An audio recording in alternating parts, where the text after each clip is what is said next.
The tighter you grip your goals, the further they slide from your fingers. And you can feel it happening. That white-knuckle tension when you check for results every hour, adjust your plan for the 15th time, and rehearse outcomes in your head until the mental tape wears thin. This pattern has a name in psychology, and it explains why the people who want something most are often the last to get it.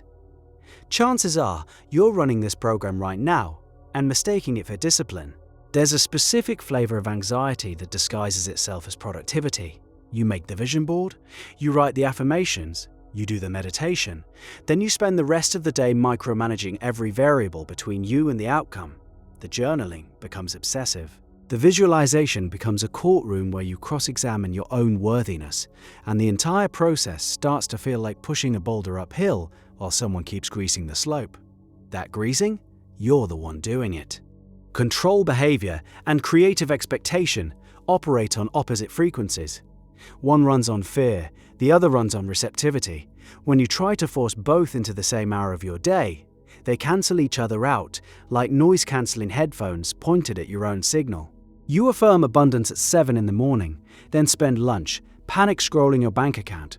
The affirmation said one thing, your behavior broadcasts something louder. Psychologists who study goal pursuit have identified a pattern called ironic process theory. When you actively try to suppress a thought or force a specific mental state, your brain allocates monitoring resources to check whether the unwanted thought is present. The act of monitoring keeps the thought alive. Try to stop thinking about a white bear, and the bear follows you through every room. Try to stop worrying about whether your intention is working, and the worry metastasizes into a full-time surveillance operation running underneath your conscious awareness. So the person who checks for signs every day is actually reinforcing the absence of what they want. Every inspection carries an implicit assumption it probably hasn't arrived yet. That assumption becomes the dominant signal, but the control pattern goes deeper than thought loops. It shows up in your body. That restless feeling when you've set an intention and then have nothing to do. That discomfort is the actual data point worth examining. Sit with it for 30 seconds. Your chest tightens. Your hands want to reach for your phone.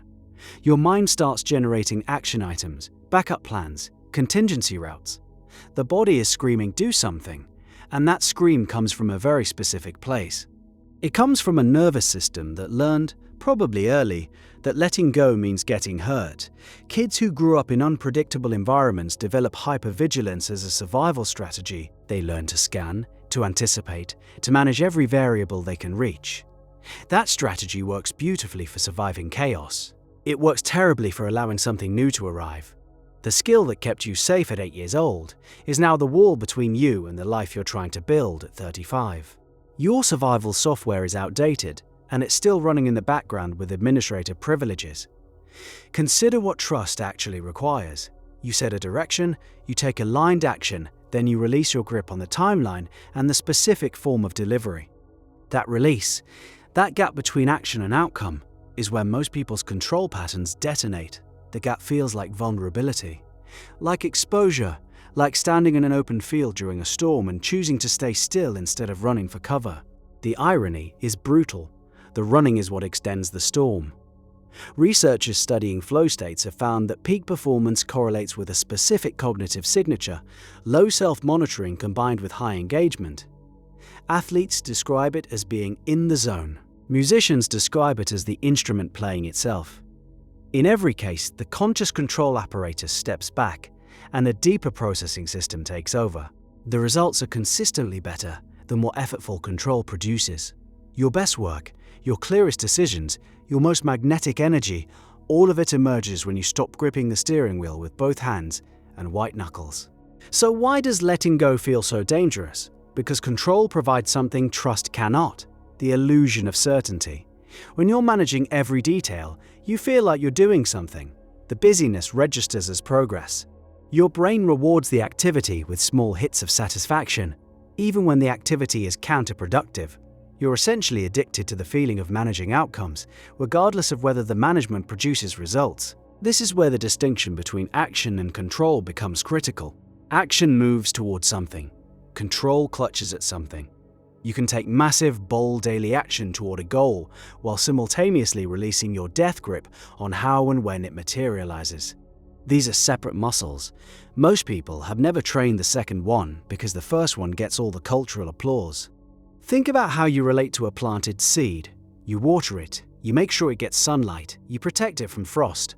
Those are actions. Now imagine digging it up every morning to check if roots have formed. That's control. The digging kills the very thing you're trying to grow. And yet this is exactly what most people do with their intentions. Set them, then immediately start excavating for evidence. The manifestation teachers who say detach from the outcome are pointing at something real, but the instruction is incomplete. Detachment without trust is just dissociation. You can numb yourself to caring about the result, but that's a withdrawal strategy, and withdrawn energy creates withdrawn results. The actual skill is engaged trust. Full emotional investment in the direction, combined with genuine openness about the delivery method. You care deeply about where you're heading. You hold loosely how you get there. This combination feels paradoxical because most people's experience of caring comes bundled with control. Somewhere along the way, you learned that caring means managing, that loving something means guarding it with constant vigilance. Undoing that bundle is uncomfortable work. It requires sitting in the gap, that space after you've done everything you can do and before the result appears, without filling it with anxious activity. One practical sign you've crossed from action into control. You're doing the same thing repeatedly with increasing intensity, hoping for a different response, checking your email for the 20th time today, rewriting your intention statement because the phrasing doesn't feel right yet, asking for another sign after receiving 3 you already dismissed. The repetition is the tell. Action moves you forward. Control spins you in circles and calls it movement. Another sign. You feel worse after your manifestation practice than before it. If your morning ritual leaves you more anxious, more fixated, more desperate, the practice has become a control mechanism wearing spiritual clothing. A genuine alignment practice should leave you feeling lighter, more spacious, more settled in your own skin. If it's doing the opposite, the practice itself has become the white bear you're monitoring. The path out follows a counterintuitive logic. You don't overcome control by trying harder to let go. That's just controlling your control, and the recursion goes nowhere. You overcome it by building tolerance for uncertainty. Small doses at first, set a minor intention and deliberately avoid checking on it for 48 hours.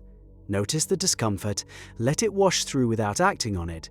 The discomfort will peak, and then surprisingly, it passes. Each time it passes without catastrophe, your nervous system updates its model. Uncertainty starts to register as something survivable rather than something lethal. Over weeks, the tolerance builds. The gap between action and outcome starts feeling less like a void and more like a space where things are assembling just outside your field of vision. You stop needing to see the gears turning in order to trust they're turning, and that shift from needing proof to allowing process changes the entire energetic signature of your pursuit. Critics of manifestation practices argue that trusting the process is just a way to avoid accountability. Fair point. And in some cases, they're right. Passive wishful thinking dressed up as spiritual surrender is just procrastination with incense. The distinction matters. Trust without action is fantasy. Action without trust is a grind that burns you out before the result arrives. The people who consistently create what they want have married both. They work like it depends entirely on them, then release like it depends entirely on something larger. Your hands remember every white-knuckle grip you've ever held. The tension in your jaw when you refresh the page one more time. The tight breath when you rehearse the conversation. For the 100th variation, that tension is information. It's telling you exactly where your trust breaks down and your control pattern takes over. Every point of tension is a map coordinate showing you where the old survival software still runs. The seed is in the ground, the water is on the soil. Your only job now is to stop digging